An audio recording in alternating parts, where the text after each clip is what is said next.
The video you're about to see first aired on our NFL Draft YouTube channel, so make sure you are subscribed. Help get us to 5K subs. We're inside of 100 away. Go subscribe right now at youtube.com/chatNFL.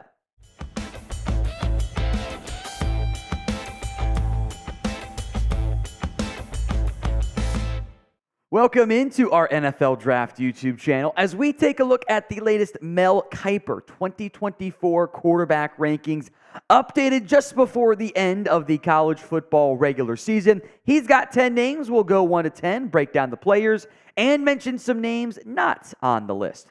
At number 1 remains Caleb Williams. He is still Mel Kiper's number 1 player. And this season certainly has not been one to remember for Caleb Williams from a win-loss perspective, in part because, well, that defense at USC isn't very good. But the overall numbers actually do still look awesome for Caleb Williams. 68.6%, 3,000-plus passing yards, not as much success on the ground. He does still hold the ball longer than you would like.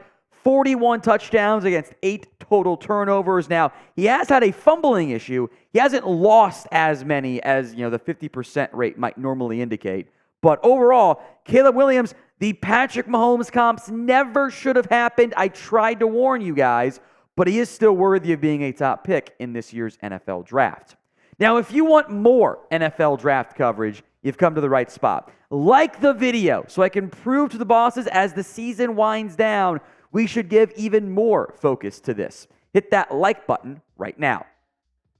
At number 2, and I think you can absolutely make a strong case for Drake Maye at number 2, and I would argue if you want someone to operate a little bit better in structure, Drake Maye might be a better piece for you. His season, his numbers don't necessarily pop off the page. There's a little bit of the Justin Herbertness going on right now for Drake Maye, where his team is just not that good.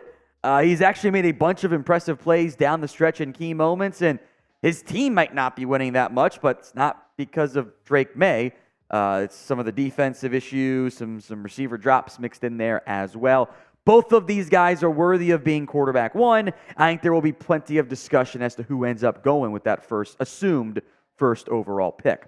Who do you think ends up being QB1? CW for Caleb Williams or DM for Drake Maye? Sound off in the comment section. Number 3 is Shadur Sanders. And by the way, Mel has him at number 5 overall on his board. That has not changed in months now for Mel Kiper. I think it's a little bit of an overreaction. There are a lot of sacks for Shadur Sanders this year.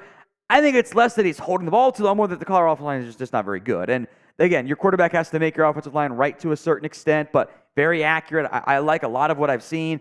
Colorado's fallen off after a fun start to the season. I don't think he goes pro. I know his dad has said he's not going to. Coach Prime said Shadur would stay.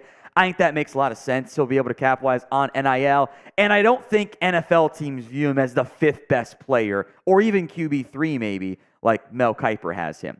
So will Sanders go pro this year? It's the pinned comment on today's video. If the ad comes on YouTube, take advantage of it and go vote. Y for yes, N for no.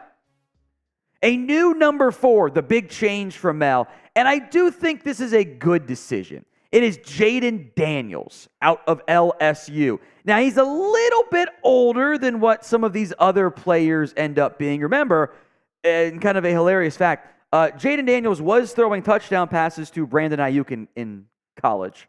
I know, right? That sounds so wrong, but it is what's happened there.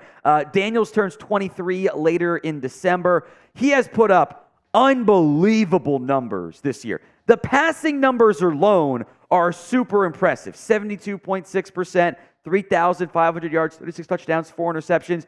Then you also throw in the fact that he's got 1,000 rushing yards and 10 scores on the ground. He was a 5-year player in college. He spent 3 years at Arizona State that we didn't even show his 2019 stats because there's only room for 4. Because most college guys, I think the COVID rule stuff makes it weird. He only played 4 games in 2020 for Arizona State. I think there's some rationale to Jayden Daniels not just winning the Heisman Trophy, but also getting some fair buzz for being a late round pick. Now, he's a little bit older. I don't think the arm is crazy impressive. There are moments, I just want you to slide down, Daniel. Stop being so reckless out there. But for mid to late round 1 pick, I don't think it's that much of a stretch. Minimum think he should go on day 2 despite his very slender frame. So will Daniels end up being a first-round pick? 1 for yes, 2 for no. Go ahead and sound off for me in the comments section right now. Today's show is made possible by OddsR. What if there was a sports betting app that used AI and machine learning to suggest smarter bets? Well, there is, folks, and it's called OddsR. Download the app, sign up for an account, and let the latest data analysis guide you through today's point spreads, money lines, over-unders, etc. It's very simple to use. If you see green, that means it is a smart bet, and you take a look at what they did. 2 big noteworthy green plays last week. Niners to cover the spread against the Tampa Bay Buccaneers, and Bears to cover the spread against the Lions. The Bears dang near pulled off the upset altogether, and the Bucs had the Niners had little issue against Tampa. Green means go. Take those bets, and you'll typically come out on top. You can find the OddsR app in the App Store or the Google Play, and you guys get a free 30-day trial of the app when you go to oddsr.com/NFL Daily to download the app. Link will be in the comments section and the description of today's show. It's oddsr.com/NFL Daily. OddsR doesn't take your bet. It just makes you better at them. Number 5 is J.J. McCarthy, who I have said has been my quarterback 3 for a while now. The overall play has been solid. He's been very accurate, a bunch of great third down plays for Michigan, almost 74 completion percentage. Doesn't turn the football over very much. But the issue for McCarthy has been the last couple of weeks. Now, he's had some weird games mixed in. He wasn't as good against Purdue, kind of still for 300-plus yards. There were some missed throws, no touchdowns. It's fine. Did not throw a pass in the second half against Penn State, which, Michigan's job is to win football games. They won the game. They did their job, right? But it was not great for an eval purposes of J.J. McCarthy. He also then didn't do a great job against Maryland. He's 19 of 31 for 201 and interception in his last 2 games. That's kind of troubling. Fair or not, this upcoming game against Ohio State is going to go a probably disproportional amount towards his eval. If he lights up Ohio State, right back in there. If he struggles, maybe he should go back to school. Who knows? One player who won't be going back to school is Bo Nix. I want to give Bo Nix a lot of credit because I was rather mean to him at Auburn, which I was right to be. He was not good at Auburn. He was a sub 60% completion guy, threw for a bunch of yards in basically 3 years starting, had a barely 3-to-1 touchdown to turnover ratio. That's not very good. Ran it pretty well. Then he goes to Oregon, and the man's got a 75% completion percentage, almost as many yards in 10 fewer games. The rushing efficiency's way up. And a near 10-to-1 touchdown to turnover ratio. He's not lost the fumble, I should say, and in his time at Oregon. He has been awesome. I don't know if Bo Nix will end up being a true first-round pick when he turns 24 before the draft. That is old for a quarterback. Because remember, the way to think about it is, to put this in perspective, J.J. McCarthy, we're talking about, he's still inconsistent, needs some work to do. J.J. McCarthy's 20. He is 3 years and change younger than Bo Nix is. So imagine where McCarthy's going to be in 3 years. And you see a player that was better at Michigan and McCarthy than Nix was at Auburn, and now you see why age and breakout stuff tends to matter a little bit for NFL draft prospects. Michael Penix out of Washington is also on this list. The big thing for him, in addition to also being 23 and turning 24 around the draft, is going to be the medicals. I've been pretty impressed with him this year at Washington. The last couple of games, some accuracy issues kind of start to rear their ugly head. He's a great deep ball thrower. Some of the more intermediate accuracy, I think, can kind of tend to come and go. Does get bailed out by an unbelievably good supporting cast at receiver. But when he's had Kellen DeBoer as his head coach / play caller, he's been awesome. Medical must check out. Otherwise, you could have a Hendon Hooker type situation here on your hands. Who will be quarterback 3 in this class? Is it Sanders if he goes pro, Daniels, McCarthy, Nix, Penix, somebody else altogether? Get your answers in for me in the comments right now. Number 8 is Quinn Ewers out of Texas. I still don't know what to make of him. I kind of hope he doesn't turn pro because I don't want to deal with the evaluation right now, which is what I said about Anthony Richardson, and I eventually got on board, but that was a tough one too. He's been better this year. Make no mistake. He's been better across the board, but look, footwork in general is a very personal thing. Like, it's what you're comfortable with. Can you repeat it? Can you be consistent with it? I hate his footwork. Yeah, I think it's really not sloppy, but it's not what I like to see out of quarterbacks. But I think it leads to inconsistency in his deep ball. He's had a great one against Bama, inconsistent beyond that. Number 9, and unfortunately this was done for Kiper before the gruesome leg injury that Jordan Travis suffered. I liked him. I don't know if he was going to be a franchise quarterback. I think he's going to be a good backup and still can be a good backup. He's led FSU to great success. Now, he's definitely benefited from Keon Coleman stepping up and making some big plays. And Johnny Wilson, they've got some fun transfer guys in there. Credit to that coaching staff. Again, age in this year, he's 23, turns 24 in May.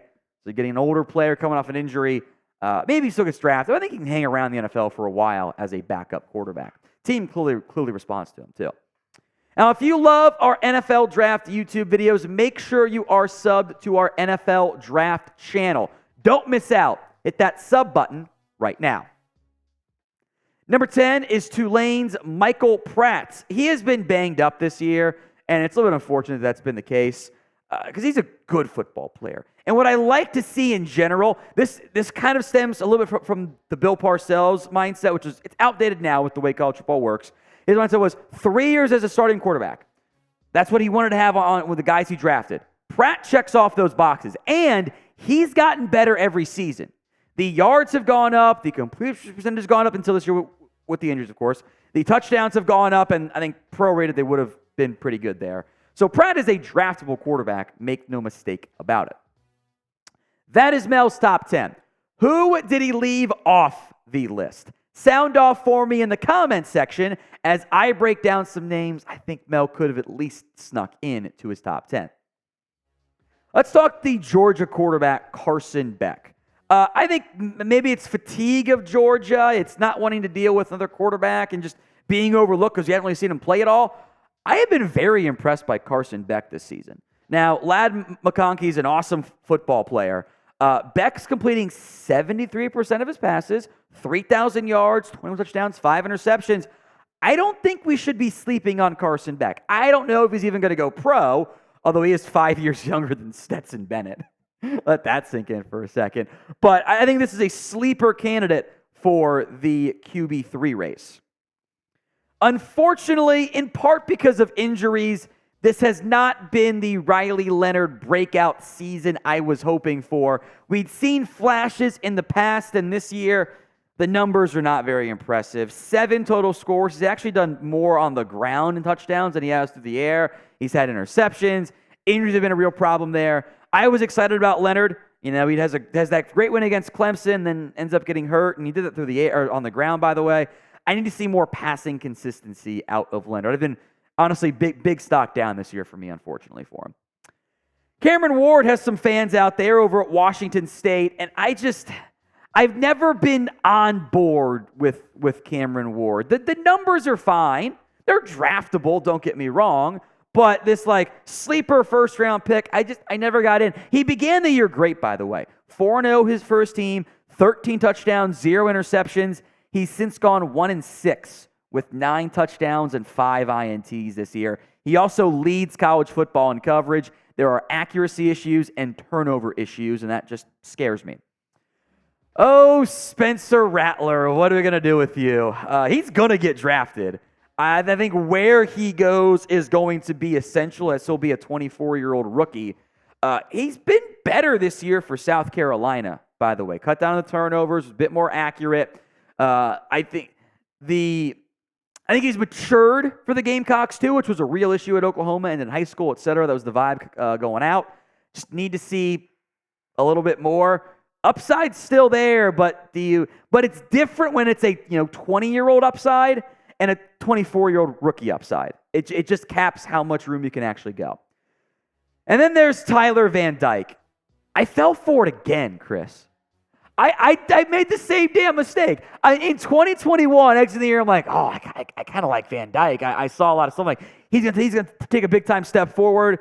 He could be a sleeper round 1 pick. And then he was bad in 2022. And then he was good to start this season. And then nicked up, got benched, came back in as a starter, and has not played well enough. So I fell for the Tyler Van Dyke again. That's just on me.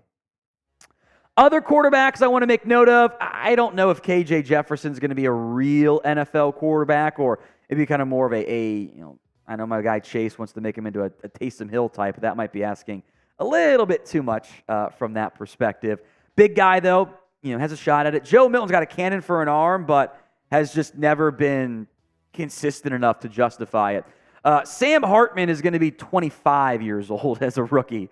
He just might be too old. Hey, DJ Uiagalelei has been better at Oregon State. Got out of Clemson there. Devin Leary's going to get a camp shot as well, but he never had the breakout year that we thought was going to be last year for Kentucky.